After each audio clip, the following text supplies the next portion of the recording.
Olá pessoal, sejam bem-vindos de volta. Meu nome é Adriana e você está no canal Tu Literário. E no vídeo de hoje eu vou mostrar o que eu separei para ler no mês de julho. Na verdade, as leituras que estão em andamento por aqui e os próximos livros que eu pretendo conversar com vocês em vídeos aqui no canal. Mas antes de começarmos, se você gosta desse tipo de vídeo, já deixe seu like. E se você é novo por aqui, se inscreva no canal, ative o sininho para receber as notificações e ficar por dentro do que vem aí na programação do canal. Fim dos recados, vamos aos livros de julho.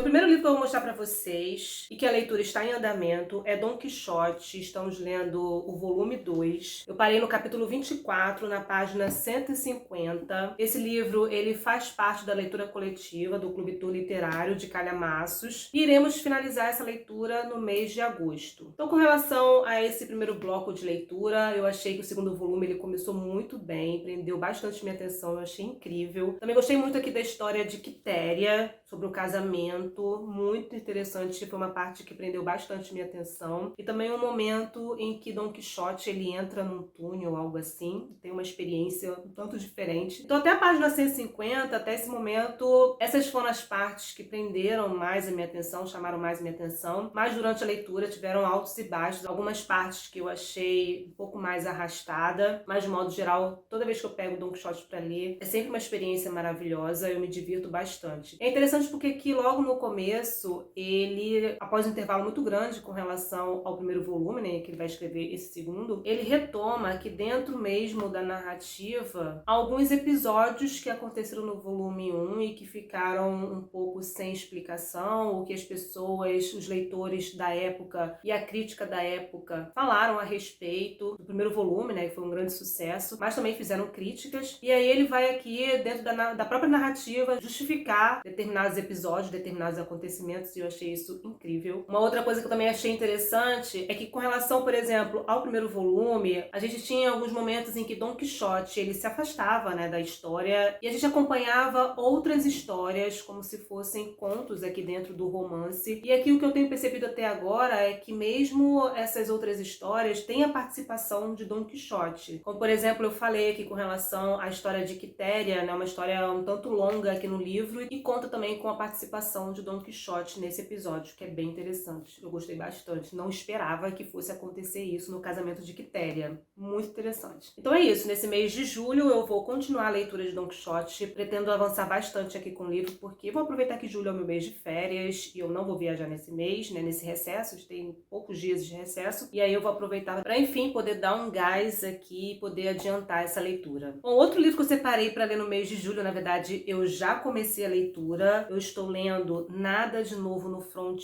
e, pelo amor de Deus, que livro é esse? Simplesmente eu vou devorar esse livro. Eu estou aqui na página 42, vou começar a página 42. Eu comecei fazendo marcações, muitas marcações. Ele já começa de uma maneira bem impressionante. A gente acompanha aqui a experiência do protagonista Paul nas trincheiras da Primeira Guerra Mundial. É um livro relativamente curto, mas é uma história que prende tanto a atenção que simplesmente não dá vontade de parar de ler. São 200 páginas. Com certeza vai ser um livro que eu pretendo conversar com vocês aqui no canal. E aqui fala, né, que o protagonista é Paul. Ele é um jovem alemão de família humilde que, como tantos da sua geração, deu ouvidos aos pais e professores, abandonou a escola e partiu para uma guerra que, conforme ele descobriu, não era sua. E aqui ele toca exatamente nesse ponto, porque na época que ele frequentava a escola, ele tinha um professor. E não só para os professores, mas os jovens que não quisessem ir para a guerra defender a sua pátria, eles eram chamados de covardes. Aí ele coloca, né? As pessoas não tinham nenhuma ideia do que estava para vir. Viram logo que a guerra era uma desgraça, enquanto as classes mais altas não se continham de alegria, embora fossem elas justamente que deveriam ter previsto mais depressa as suas consequências. E aí ele coloca exatamente isso, né? Que naquela época até os nossos próprios pais usavam facilmente a palavra covarde. Então aqui ele conta como eles só perderam indo para a guerra, eles perderam sua juventude, o seu futuro. Aqui ele também vai narrar situações em que ele perde os amigos. Ele tinha um grupo de amigos que foram para a guerra, na verdade eles estudavam juntos. E aí durante as batalhas, né, um amigo se feriu e aí ele vai contar exatamente todo o sofrimento, toda a perda e as condições também que eram precárias de atender aquele soldado que estava ali ferido e não tinha medicamento, não tinha condição ali realmente para poder salvar a vida da pessoa, e o quanto que eles se sentiam sós e que eles estavam, na verdade, abandonados ali. E eles foram para a guerra motivados pelo sentimento de patriotismo, né, para poder defender, né, sua pátria. Chegando lá, a realidade ela era bem mais dura, né? Ele coloca que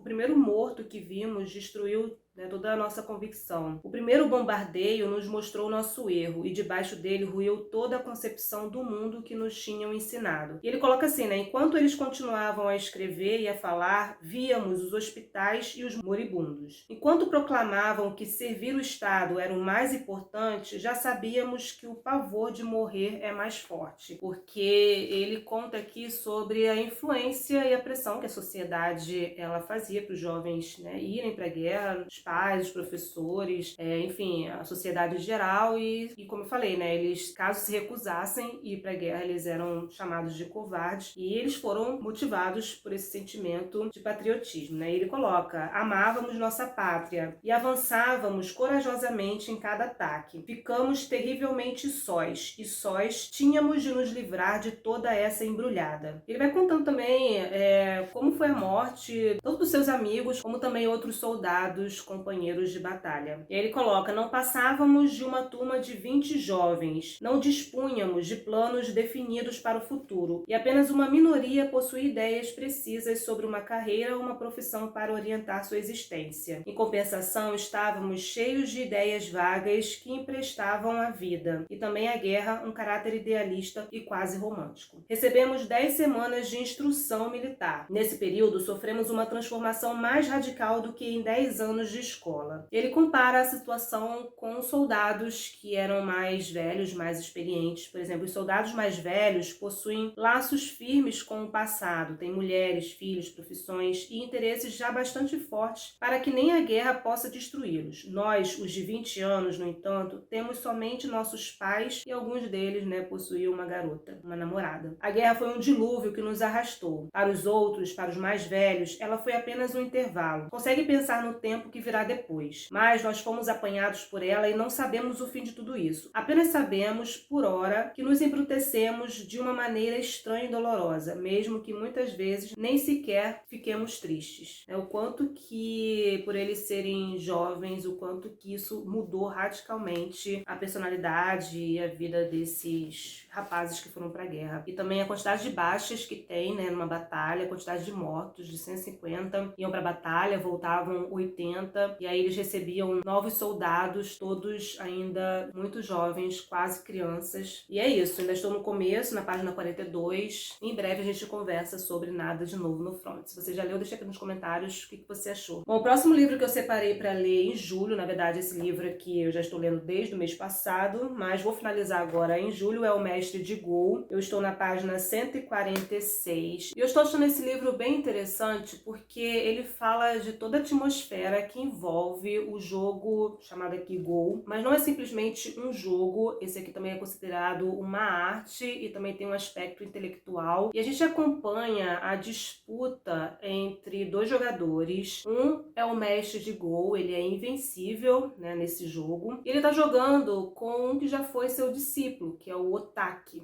Não sei como se pronuncia o nome dele. Mas o que acontece? Esse jogo, né, para um dos jogadores eles realizarem uma jogada, eles pensam no mínimo assim por 40 minutos. É um jogo que demora horas e horas. Essa última partida do mestre de Go, ela demorou meses, então é um jogo bem complexo. E acontece que o mestre de Go, ele estava jogando a sua última partida porque ele também estava doente, mas ele não queria abandonar, né, se dar por vencido, ele queria jogar até o final. Então tem toda uma atmosfera também de morte à espreita ali. Eu ainda estou com a leitura em andamento, quero pesquisar mais sobre a obra, né, do Kawabata, que é Prêmio Nobel de Literatura. É um livro curto, mas que na metade aqui do livro, a leitura ela foi ficando mais densa, mas de qualquer maneira não é um livro que dá vontade de abandonar, não, nada disso, ou que a leitura fica chata, não é isso, mas a leitura ela foi ficando mais densa, porque a própria partida aqui no jogo, ela também é demorada, então é uma partida que vai sendo adiada por conta das condições de saúde aqui do mestre de Gol. Eles não podem voltar para casa, eles ficam isolados no hotel para que eles possam ficar concentrados, pensando 24 horas no jogo, sem qualquer outro tipo de distração, e também para que eles não tenham oportunidade de consultar outros mestres, né? Não tem nenhum problema. Mas com relação aos aspectos negativos, com relação à minha experiência de leitura, é com relação às regras do jogo, né? Porque é um jogo que eu não conheço, então toda vez que ele menciona as regras ou fala mais especificamente sobre o jogo em si, é um jogo de tabuleiro, isso vai ficando mais difícil para minha compreensão, né? Já que é um jogo que eu não conheço, mas de qualquer maneira não precisa, para entender a obra, você não precisa entender exatamente a regra, porque aqui com relação ao estar, se conhecer melhor ainda, né? Mas não compromete, porque aqui na verdade ele tá falando dos jogadores em si, toda essa atmosfera que envolve os jogadores, e isso é muito interessante. Um outro ponto também é que o livro às vezes ele fica repetitivo, porque o mestre de Go aqui, ele é invencível, ele não quer abandonar a partida e ele acaba tendo recaídas, né? Ele fica doente. E aí tem que adiar a partida, então todo momento eles estão tendo que adiar a partida, e algumas partes para mim acabaram ficando repetitivas e por isso também cansativas. Fora isso, é um livro incrível, que a gente tem a percepção, por exemplo, do mestre, né, do mestre de Go, que tá doente jogando a sua última partida e ele quer vencer. Por outro lado, a gente tem um outro jogador que foi discípulo dele e nessa posição de estar jogando com um mestre que é invencível e está jogando com um homem que está doente, então a gente também tem essa percepção dele do jogo, todo o sentimento ali envolvido. Então assim, tá uma leitura incrível, estou gostando bastante e em breve a gente conversa sobre o Mestre de Gol. Bom, outro livro que faz parte de projeto, eu separei para ler no mês de julho, é Crime e Castigo. Na verdade, esse livro, ele faz parte do projeto de releitura, né? Eu separei alguns livros que eu quero reler esse ano, inclusive tem vídeo aqui no canal, vou deixar o link aqui disponível na descrição do vídeo. E como eu falei que em julho é o meu mês de férias, então eu vou aproveitar para poder fazer a releitura do Crime e Castigo. Como eu não tenho vídeo aqui falando sobre esse livro aqui no canal, vai ser também uma ótima oportunidade para poder conversar sobre ele com vocês. E Dostoiévski é um dos meus escritores favoritos, eu já estava com saudade aqui dessa história. Eu lembro que foi uma leitura que eu gostei bastante, me emocionei, ainda mais com o final também. E é isso, no mês de julho a gente conversa mais aqui no canal sobre Crime e Castigo. Outro livro que eu separei também para ler no mês de julho foi O Jogo da Amarelinha, do Julio Cortázar. Confesso para vocês que já comecei a leitura, estou na página 60. E como vai ser minha primeira leitura, né, do Jogo da Amarelinha, eu resolvi ler ele em ordem, em sequência, né, de maneira corrida. Quando eu fizer a releitura, eu vou ler conforme ele indica aqui no começo do livro. Ele explica, né, uma outra forma que você também pode ler o livro. Então eu resolvi começar lendo na sequência. Como eu falei, eu tô na página 60. Eu gostei muito das 40 primeiras páginas, agora eu tô achando um pouco mais complexa. Nesse começo do livro,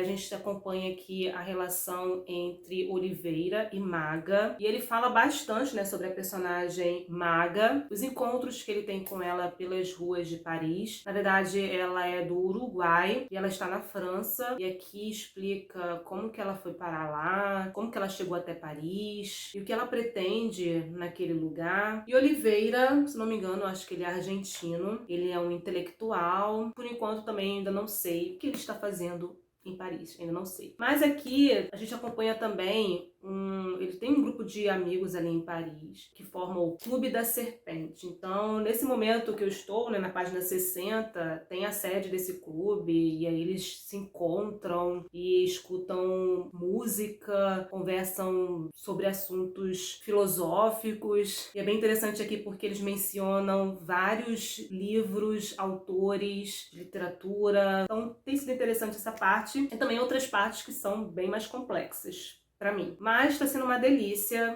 essa leitura. Eu estou fazendo anotações aqui no meu caderno, conforme eu vou lendo, vou destacando aqui também. E é isso, assim que eu finalizar, eu compartilho minha experiência aqui com vocês no canal. Bom, esse mês eu resolvi me organizar usando um caderno mesmo. Vamos ver se vai funcionar essa minha organização. Então eu coloquei aqui para cada livro um cronograma, pelo menos para ter uma noção, para poder acompanhar e não me atrasar com as leituras. Então eu coloquei esse cronograma aqui. Aí eu coloco, né, o dia que eu quero que o vídeo vá ao ar e a partir disso, os dias para edição, dia da gravação. Então eu me organizo tudo a partir do dia que eu quero que o vídeo vá ao ar. Vejo no calendário os dias que eu tenho para leitura e a partir desses dias que eu tenho de leitura, eu monto o cronograma. Vejo quantas páginas o livro tem e distribuo nos dias de leitura. Eu já fazia isso, né, mas eu resolvi colocar aqui no caderno de julho, esse é o caderno de julho mesmo, para poder me organizar. Fiz isso também com os outros livros, né, mostrando aqui para vocês um pouco como eu estou me organizando esse mês. Por exemplo, o Mestres de Go. Pretendo, né, que o vídeo, tudo é certo, né, o vídeo pro dia 10, então eu defini o dia do vídeo, a partir disso o dia da edição, né, os dias, né, para reservar para edição. A partir disso também, quando que eu vou precisar gravar, eu fui fazendo essa organização de trás para frente. Os dias para pesquisa e roteiro e o que sobra de leitura. E aí os dias que eu tenho para leitura, eu distribuí a quantidade de páginas. Mesma coisa para Nada de Novo no Front, mas esse livro aqui, pelo jeito, eu vou devorar rapidamente, em 2 dias. Eu defino o dia do vídeo, eu quero que o vídeo vá ao ar, e a partir disso eu distribuo as outras tarefas. Com relação à leitura, vejo quantos dias, né, eu tenho e distribuo a quantidade de páginas. E aí, para ter uma ideia, né, de quantas páginas eu tô lendo por dia, para não ultrapassar muito, né, porque tem que ser uma quantidade que eu dê conta, viável. Como esse aqui é referente ao mês de julho, eu coloquei aqui para cada dia. Na verdade, eu comecei dia 27, né, de junho, e eu coloquei aqui quantas páginas para cada um dos livros, para poder também não ultrapassar muito em quantidade de páginas, né? Aí eu fui fazendo exatamente para ter essa visualização. Aí nessa primeira parte eu defini a organização do cronograma e separei aqui também o caderno de leitura para fazer as minhas anotações, que, né, só referente aos livros do mês de julho mesmo. E separei aqui conforme eu for lendo, eu vou fazendo as minhas anotações, os meus destaques. Esse aqui é para o livro O Mestre de Go, eu também vou fazendo aqui minhas anotações. Esse aqui é para o livro Nada de Novo no Front, também estou fazendo minhas anotações. E esse aqui eu reservei para Crime e Castigo. Então é dessa maneira que eu resolvi me organizar, pelo menos assim nesse mês de julho, mas eu utilizo outras ferramentas também. Então é isso, pessoal, esses são os livros que eu separei para ler no mês de julho, e se você já leu algum livro dessa lista, deixa aqui nos comentários como que foi a sua experiência de leitura, o que você achou. E caso tenha se interessado, os links estão disponíveis aqui embaixo no box de informações. Lembrando que comprando este ou qualquer outro produto através dos links que eu disponibilizo aqui na descrição do vídeo, você ajuda o canal com uma pequena comissão sem pagar nada mais por isso. Desde já agradeço a colaboração de todos vocês. Obrigada pela companhia e a gente se encontra nos próximos vídeos aqui do canal.